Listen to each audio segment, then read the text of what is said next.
Hello, everyone. Hello, hello, and welcome to another American Gods Chat with M. I am Emily S. Whitten, your host on this journey we continue upon with the American Gods Season 3 recaps. And as a reminder, you can always follow me on Twitter and Instagram and all the things at the Emily ESSE. You can also follow, of course, Movers and Shakers Unlimited at Move N Shake UN Ltd. So there we go. There's our tags for you to follow if you'd like and interact if you'd like. Tell us what you think and or chat about American Gods. So as a reminder, please also, like and subscribe. So like this video, subscribe to the Movers and Shakers YouTube channel. It really does help to have your support, and it just gives us a little happiness. So we could all use some happiness these days. So as usual, I'm going to start off with a reminder that I do other things as well, including being a graphic novel author. And so earlier today, I was on the Gem City Comic-Con virtual panel about indie comics and creators, creator-owned comic creators. And so we talked about book 1 and book 2 of The Underfoot, The Mighty Deep, and Into the Sun. The Mighty Deep came out a couple of years ago, and Into the Sun, which is volume 2, is coming out April of 2020. Or 2021, sorry, April 20th of 2021. We're not in 2020 anymore, guys. Don't worry, we're fine. So anyway, please consider, and that's also why I've got this banner in the background, is because I was on that show earlier. So, you get some extra decor. There's my little baby Yoda. So please consider checking out those books if you haven't, or if you have read the first one, don't forget that the second one is coming soon. We love this book. We're so excited about it. And the story just keeps building, and we're having so much fun telling it. So please check it out.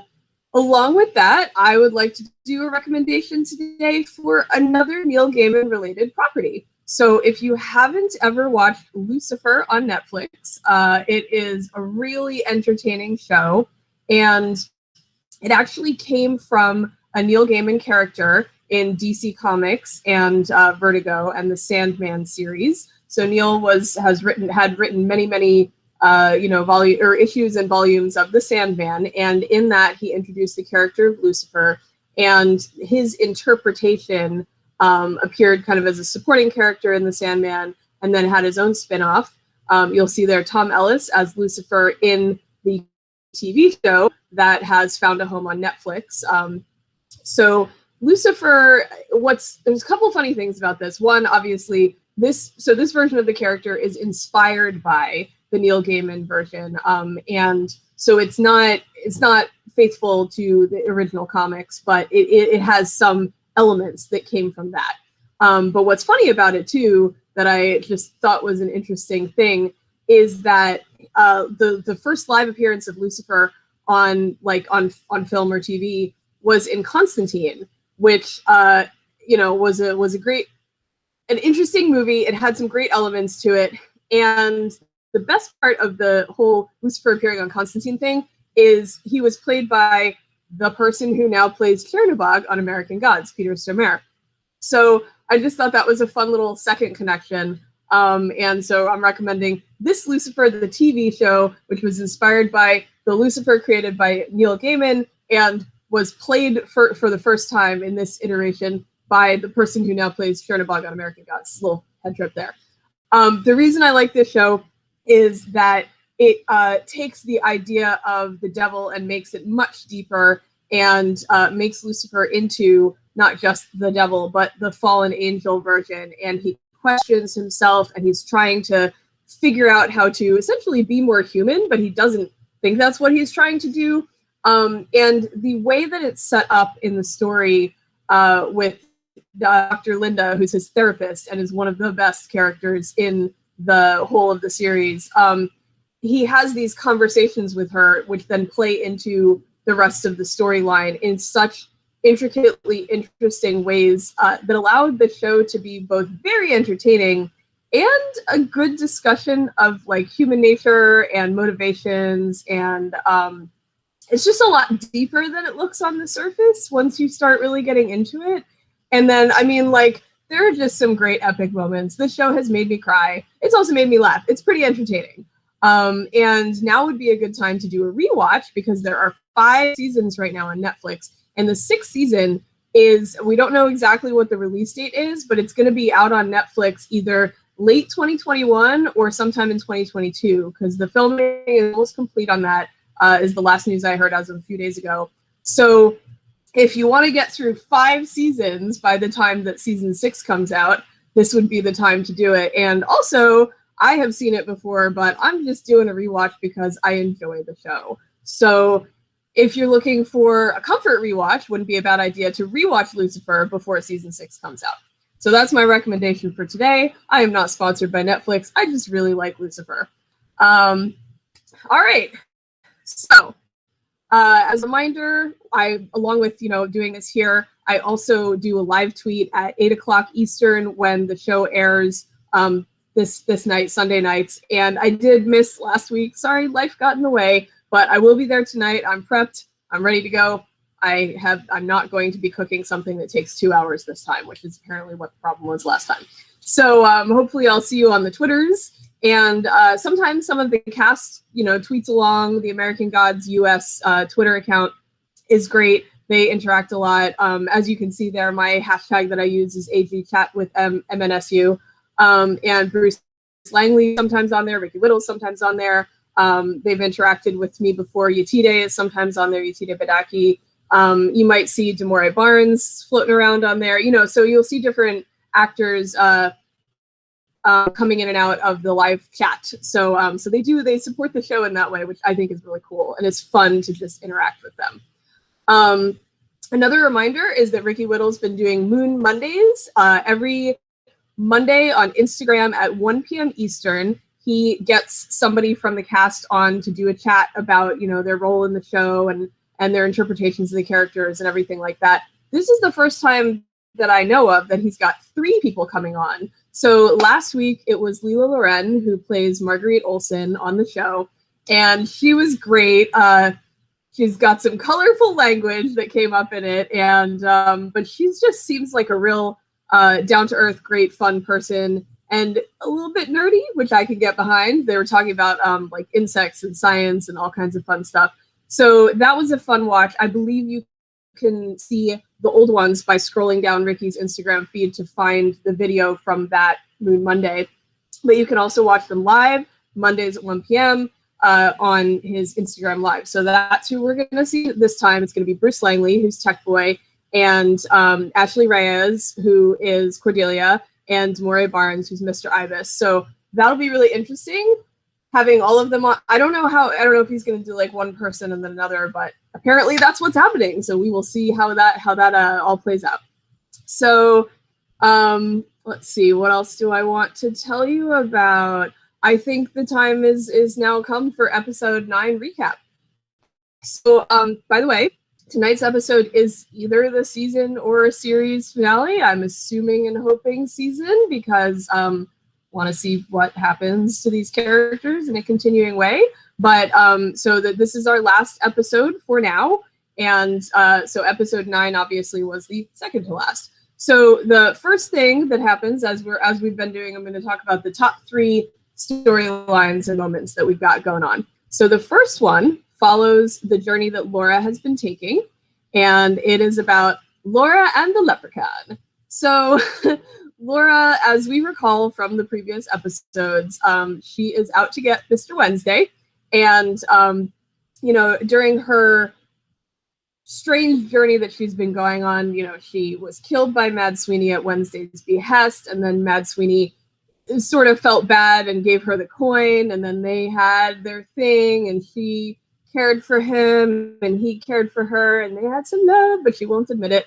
And then he was killed by Wednesday, and he put the spear in his hoard where the leprechauns store their treasure before he died, and she needed the spear back, and so she found this other leprechaun whose name is Leo.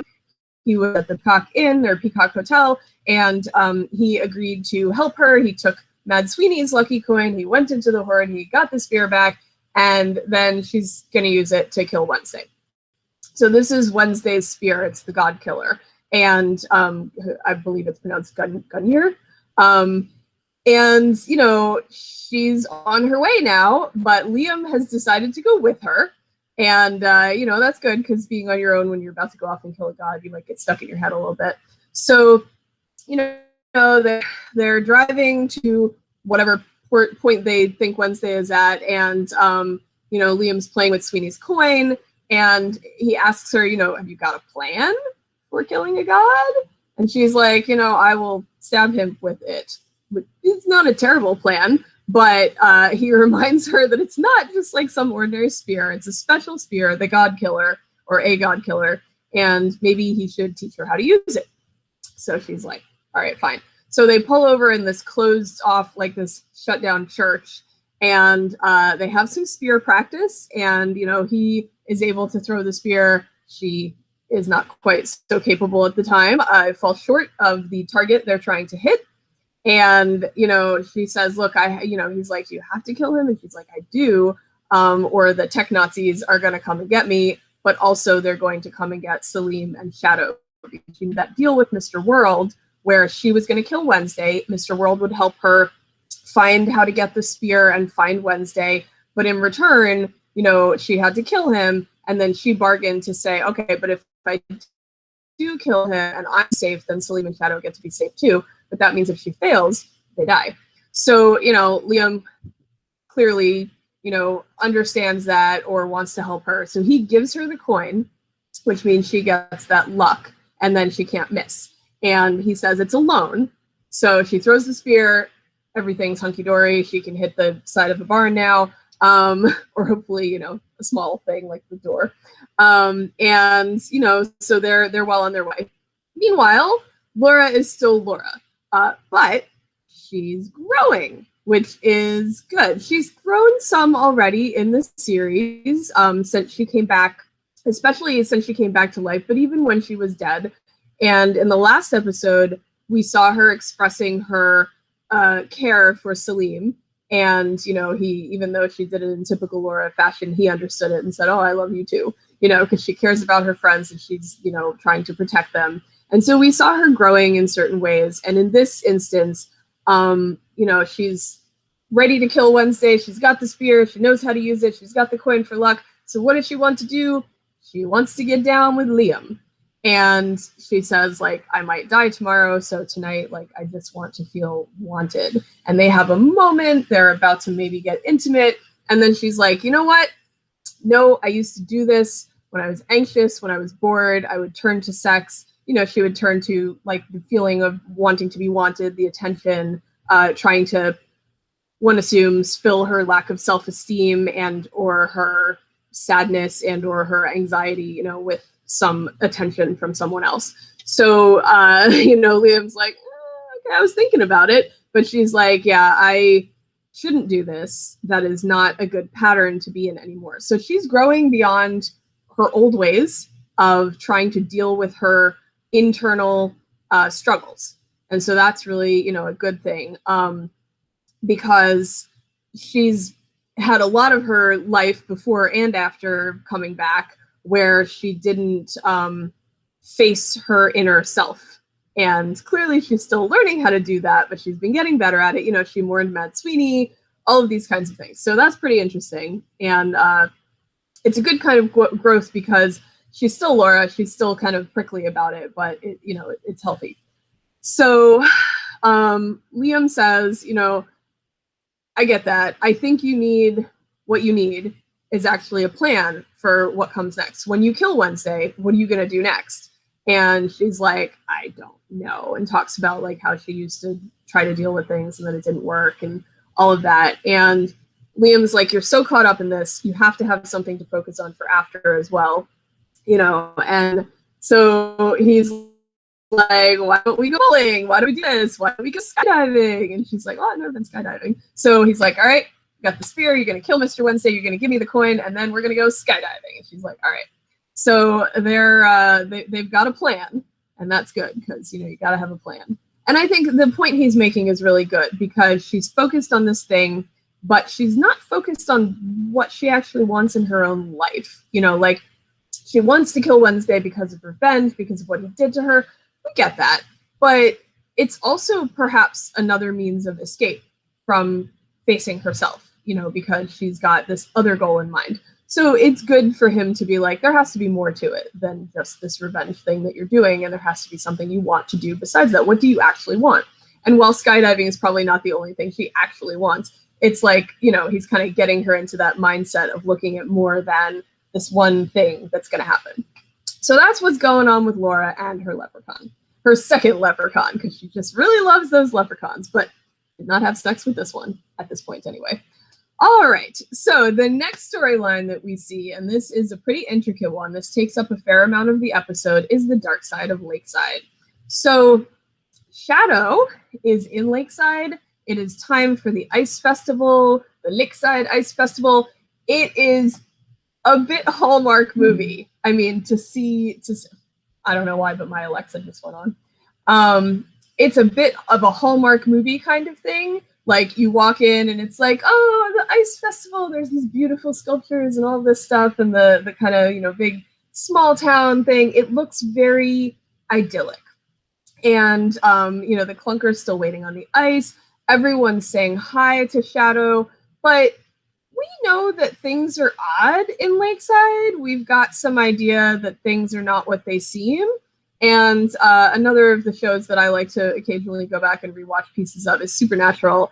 And this one felt very much like one of those episodes where everything looks super good. And then like the one with the scarecrow or the one with the pagan gods at Christmas time, where everything looks really sweet and happy and nice. And then it turns out it's really not. So this is a little bit of foreshadowing, or I've just watched too much Supernatural. Who knows?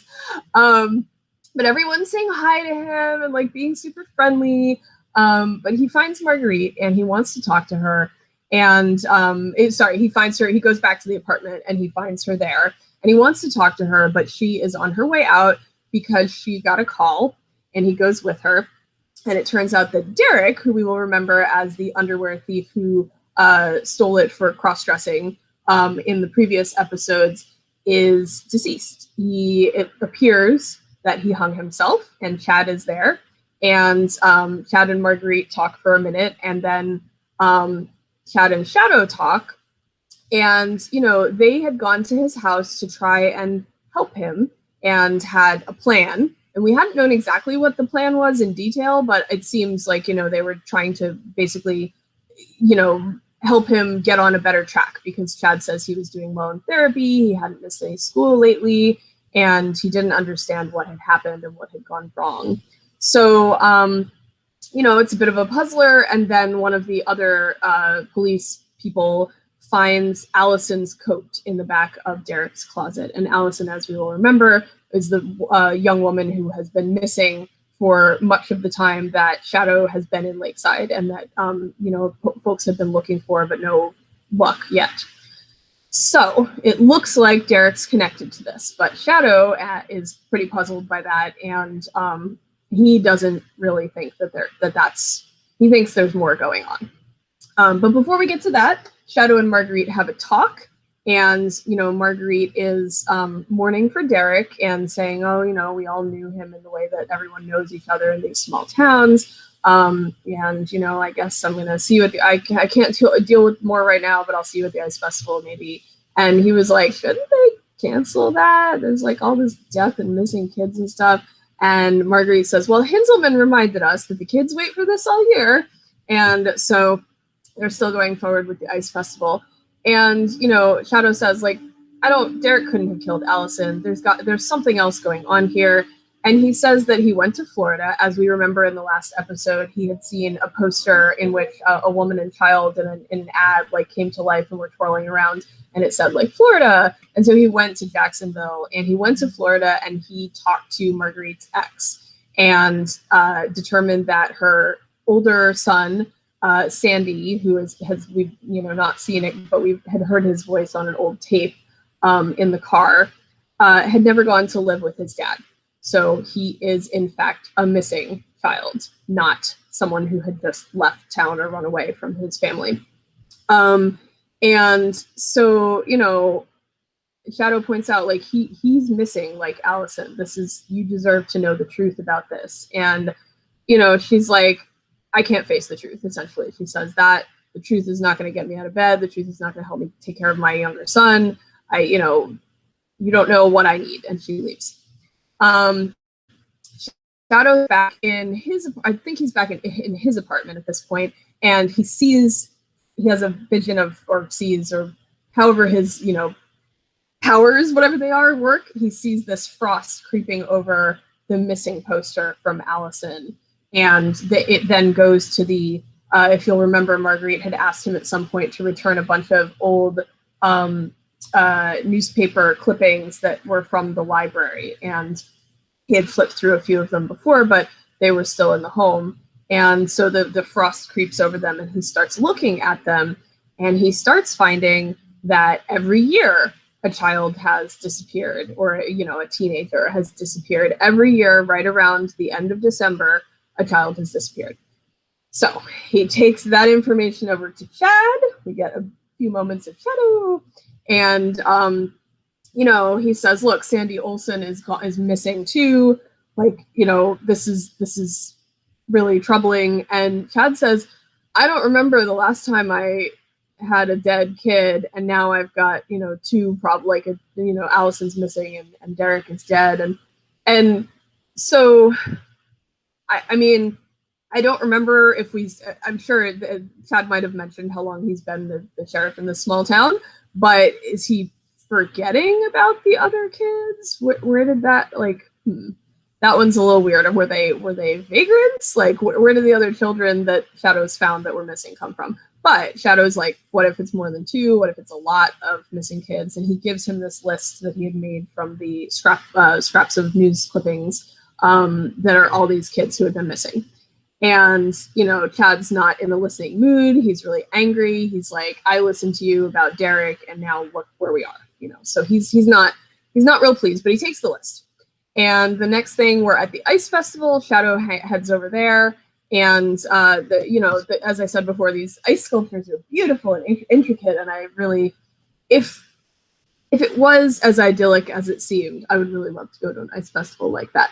However, of course, when Shadow's around, weird things are going to happen. So, he sees these beautiful ice sculptures and notices that one of them is Ganesh, and the elephant god that he had seen in the previous episode, where he and Marguerite are Marguerite is teaching him how to ice skate, and he sees the elephant god under the ice, and then a coin comes up out of the ice from his trunk and goes over towards the wheel and trunk area of the clunker.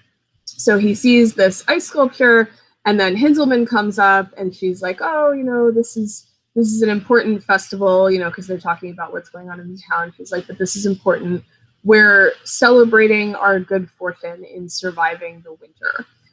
So it's not just, a festive occasion of celebrating winter, but we're celebrating having survived, having made it through the dark months of winter.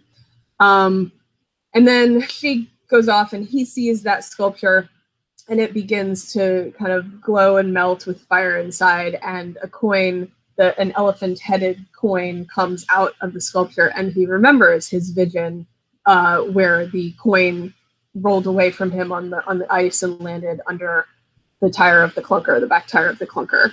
And he's like, oh, wait, there's a connection here. So it's really late at night. It's later in the night, at least. It's dark.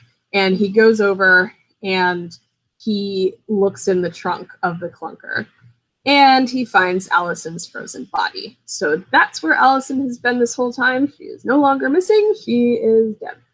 And which is very sad.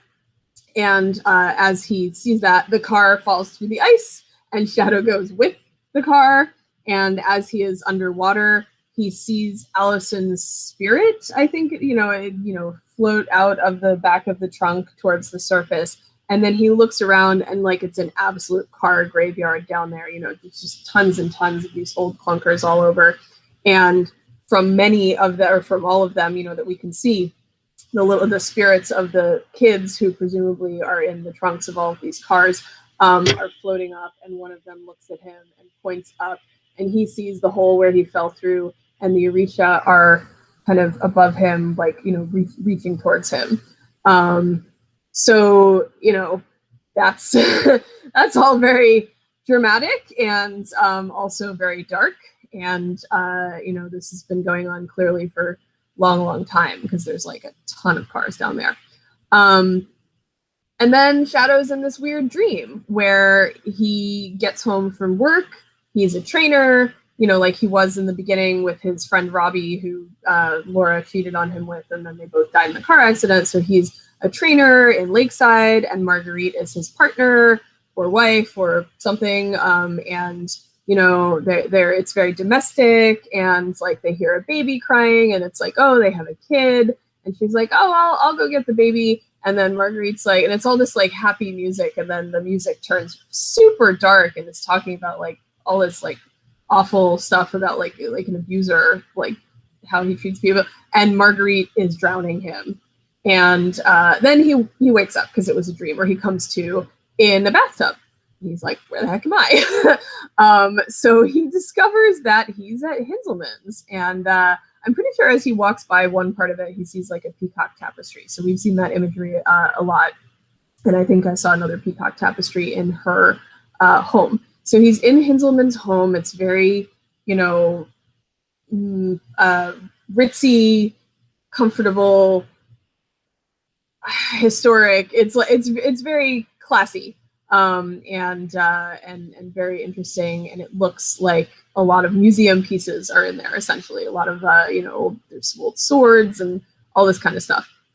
And you know, Hinzelman says, you know, a lot of people try to bundle people up when they get hypothermia. Really, what you need to do is stick them in a hot bath, and so that's actually good advice coming from this fictional show.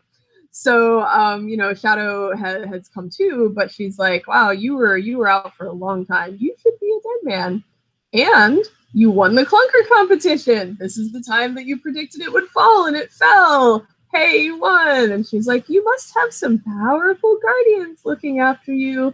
And of course, whether she knows which guardian she's referring to or not, the Orisha had, you know, he had seen them right before he passed out or was pulled out of the water. So, there's that. I'm not exactly clear how Hinzelman found him and pulled him out without knowing that, like without anyone else knowing. That part's not real clear, but you know.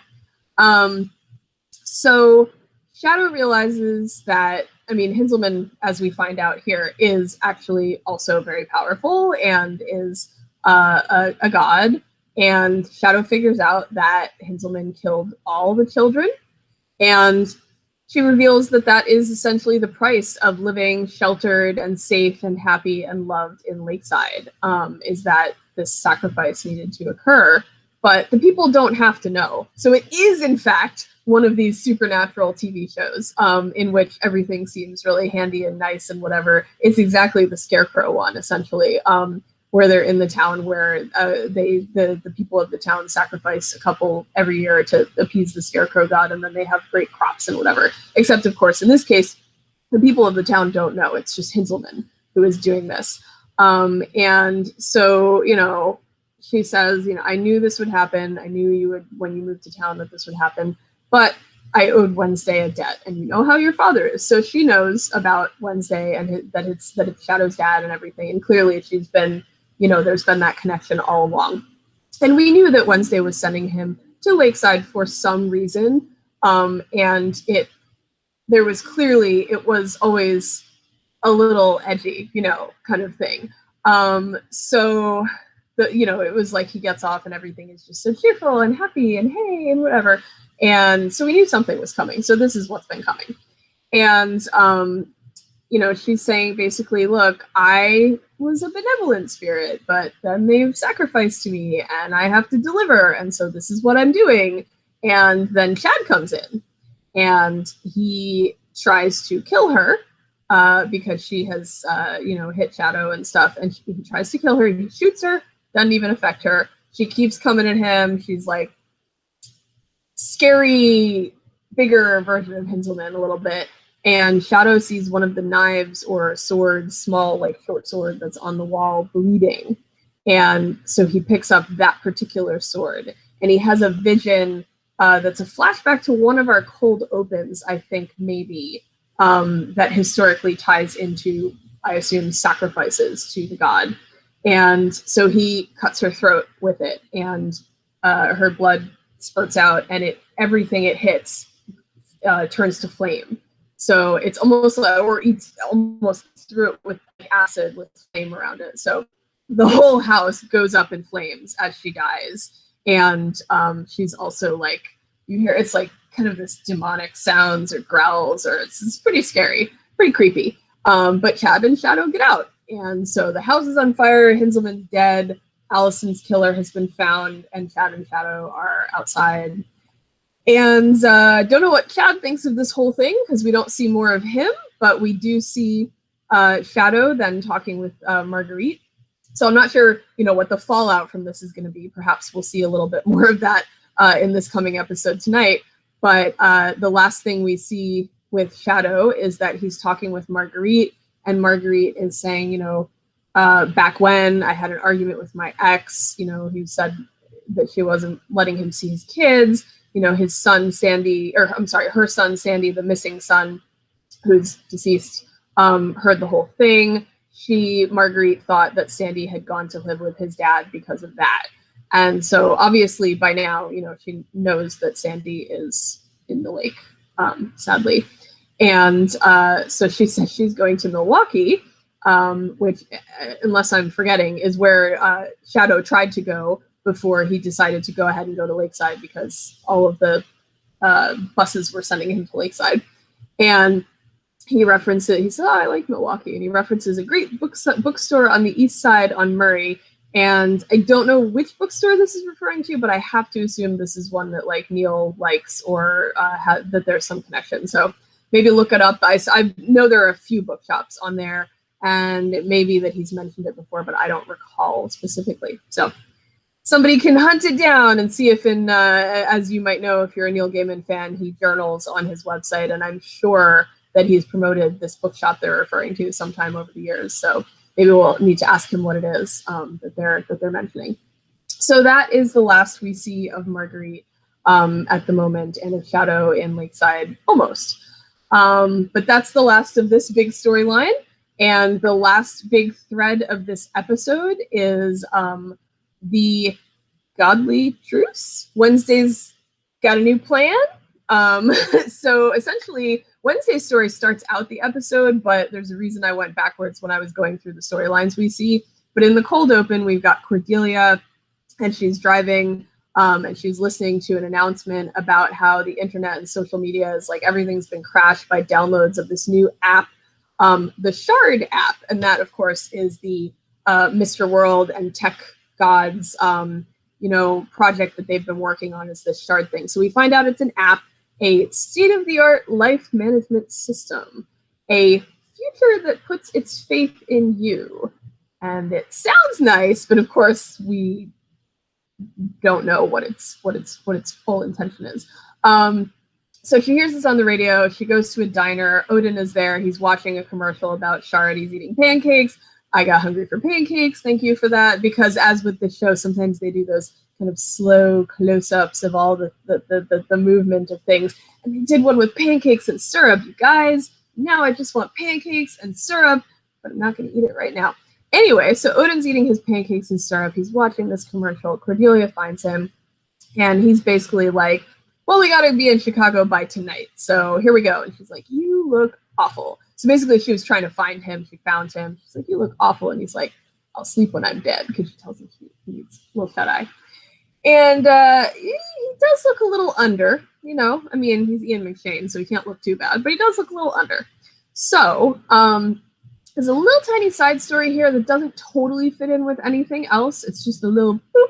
So we see Tech Boy very, very briefly, but essentially Mr. World, Crispin Glover version of Mr. World is back, and he comes into his conference room, and Tech Boy is still on the table, boxed or whatever, with that thing on his head.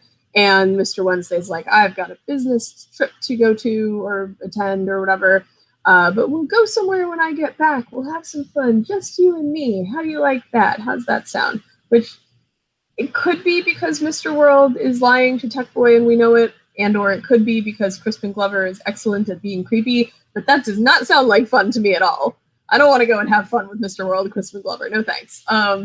So, he leaves. And as soon as he leaves, Tech Boy goes back to what we saw him doing in the last episode, which is hacking the mask that he's wearing, and he breaks out of it. And then he uses a couple of the faceless, people who are standing there. He kind of hacks into one of their heads, like right in the middle, and says that they'll help him. And I assume that he's looking for artifact number 1. Well, actually, no, I'm sorry. I don't assume that. He actually says that. So we would assume that anyway, but that's what he's doing, is he's trying to use them. I don't know how the technology to do with those faceless people works, but presumably maybe they've got some information stored in their makeup that, not literal makeup, guys, makeup, that might help him find artifact number 1. But we don't really get to see a lot more of Tech Boy, so that's like a little bit into Tech Boy's world that's mostly to do also with what Mr. World is doing. He's going on a business trip. Meanwhile, Odin is he's gone to Chicago with Cordelia, and they have gone to see Chernobog. And so Chernobog is, Odin's just basically crashed into, showed up in his house again, as he often does. He just comes and like on your couch. So Chernobog is there, and Cordelia has been sent to the roof. And this amused me, where Odin was like, I told her there's a goddess there who has a fondness for kissing my employees. And I'm like, yeah, I want to know what happens there. But we don't see that. But Cordelia's up on the roof, and Chernobog's like, I don't want to talk to you tonight. Let's talk about your war tomorrow. And Odin's like, well, my war campaign has been a failure. We need to talk about peace. It turns out the new gods, have triumphed. We need to face that. And that actually makes Chernobog more mad. He's all grumpy, like, I don't want to talk about your war. And now Odin's like, well, we're going to have to talk about peace. And he's like, what? He's like, you promised us a war. So he's not happy with this whole thing. He's like, we must fight or be forgotten. And who will protect the faithful? And Odin's like, we can't even protect ourselves. So he wants him to be his second for peace talks. So Chernobog goes up to the roof. I assume he sends Cordelia down, and he's trying to decide what to do. He's saying, should I be the Dark One again?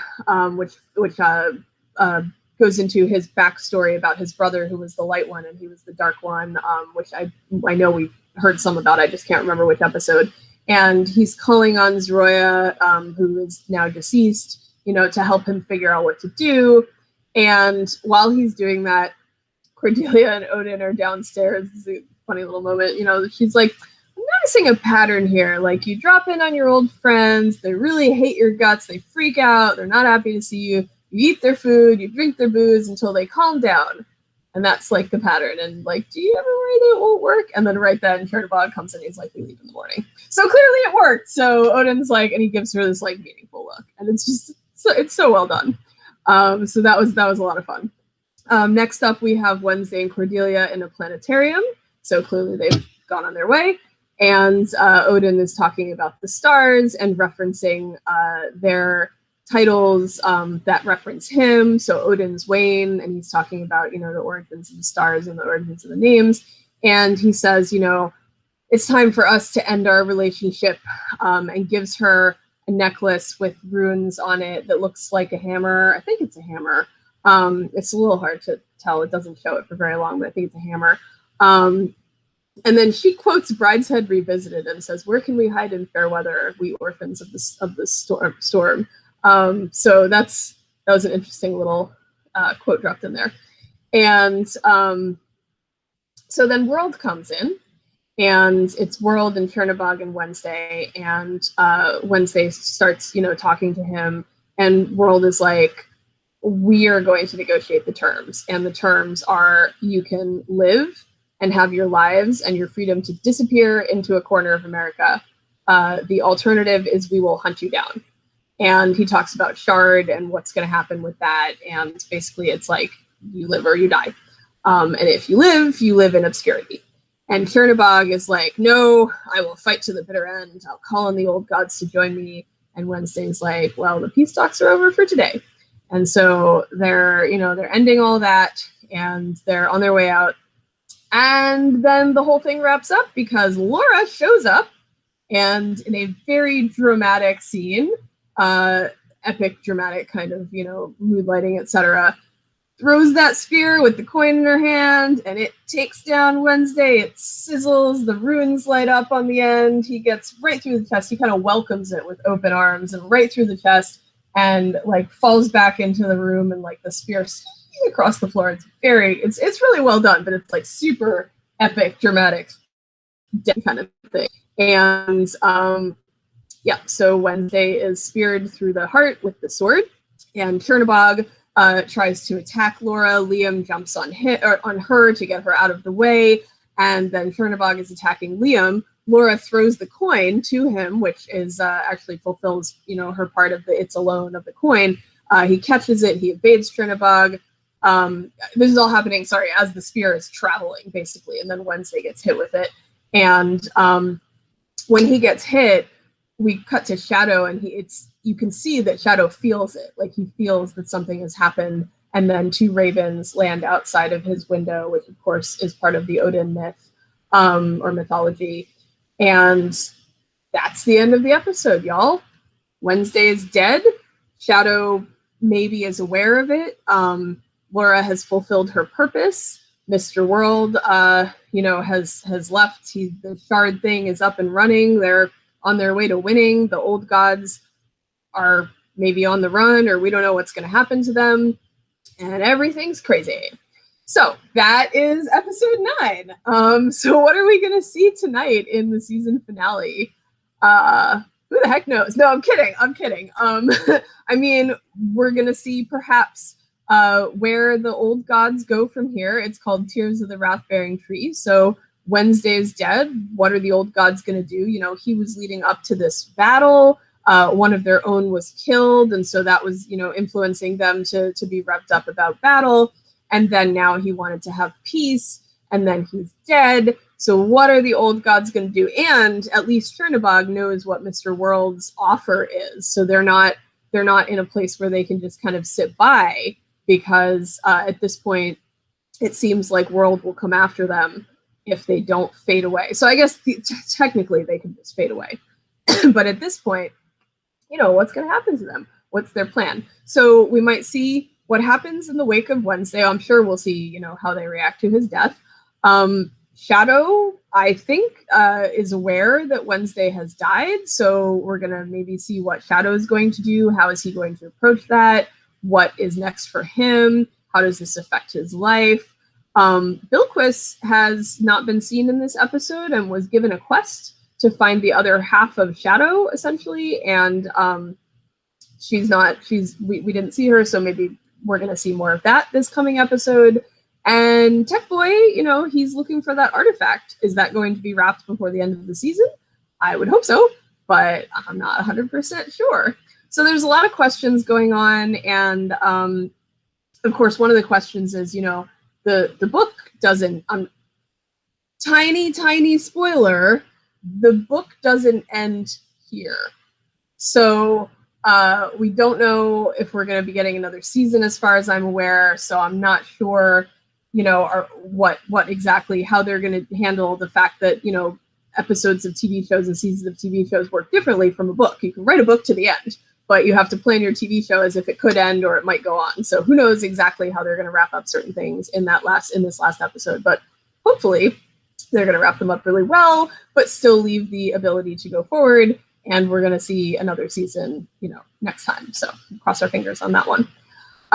So I think we have those are my thoughts on what we're going to see tonight. Obviously, I will do, a recap of the next episode. And then there may be some things I do in the weeks after that to kind of continue celebrating American Gods. I've got a couple of ideas. So we'll see what we do there. I think we have a preview to watch before we close up. So I'm going to turn it over to that.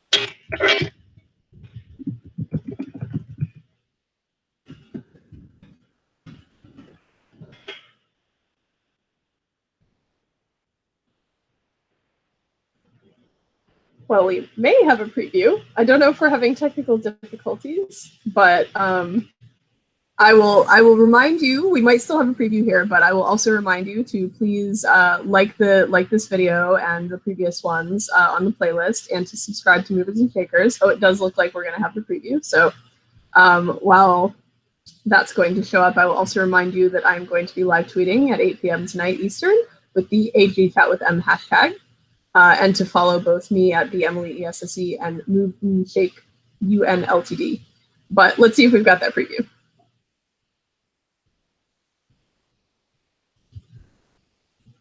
Or I can just keep talking to you guys. Sometimes this is what happens on a live stream. It's real life. It's in the moment.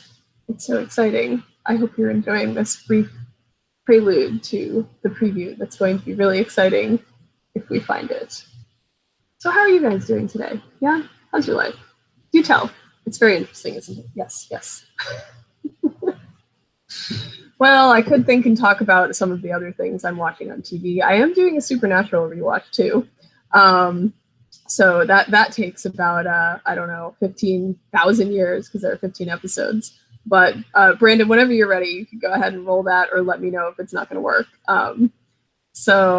Yeah, but I mean, like, you know, Supernatural is a fun show. Lucifer's good. We're going to start watching Falcon and Winter Soldier. We haven't gotten to that one yet, but we did obviously just finish WandaVision, which was a lot of fun. Yeah, I don't know. I might watch some of the other Star shows that I need to catch up on, all that kind of stuff. There's a lot of good shows on Stars that I haven't gotten a chance to watch, so I'm going to see about maybe looking at those and giving them a try. So, you know. And as I said, after this next recap that we're going to have next week, I have some ideas. I might talk to some folks. I might do a few American Gods related things. So I'll definitely keep people posted on my Instagram, Twitter, etc. Twitter is one of those places. So I'll let that go. There's movement. All right, here we go.